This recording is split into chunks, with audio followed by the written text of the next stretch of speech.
ممكن تبقى البنت كويسة جدا في بيت أهلها وكل الناس شايفينها محترمة وذوق ومفيش فيها غلطة. لازم يبقى الشريك الصح المناسب للزواج مش اللي شكله كويس قدام. ممكن يكون الشاب جدع جدا وسط أصحابه وواقف مع الكل وكلمته حلوة والناس كلها بتحبه، بس لما بيتحط في مسؤولية بيت بيبان شكل تاني خالص.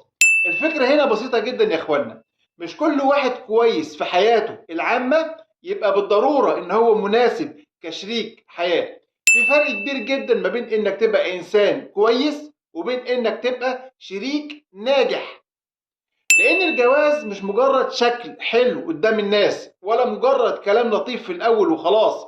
الجواز ده يا اخوانا عبارة عن مواقف يومية متكررة، مواقف وانت متضايق، مواقف وانت متعصب، مواقف وانت فرحان، موقف محتاج تصبر فيه وتعدي. الجواز الحقيقي قائم على الاحترام والتفاهم والقدرة ان كل واحد يحتوي الطرف التاني وقت ما الدنيا بتضيق عليه.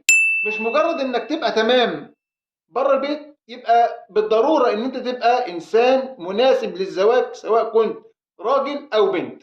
يعني مثلا مع الراجل، هل ينفع ان الزوجة تعتمد عليك جوه البيت وانت بتعرف تصلح الامور لما الدنيا تبوظ ولا لا؟ طيب بتعرف تسمع لما حد يتكلم ولا انت بتفرض رأيك؟ بتعرف تعدي الحاجات الصغيرة؟ طب وانت كزوجة هتعرفي تميزي الوقت اللي هتتكلمي فيه والوقت اللي انت مش هتتكلمي فيه؟ فلازم يبقى الشريك الصح المناسب للزواج مش اللي شكله كويس قدام الناس، ولكن اللي يدي الأمان للطرف التاني سواء كان راجل أو ست. سلام.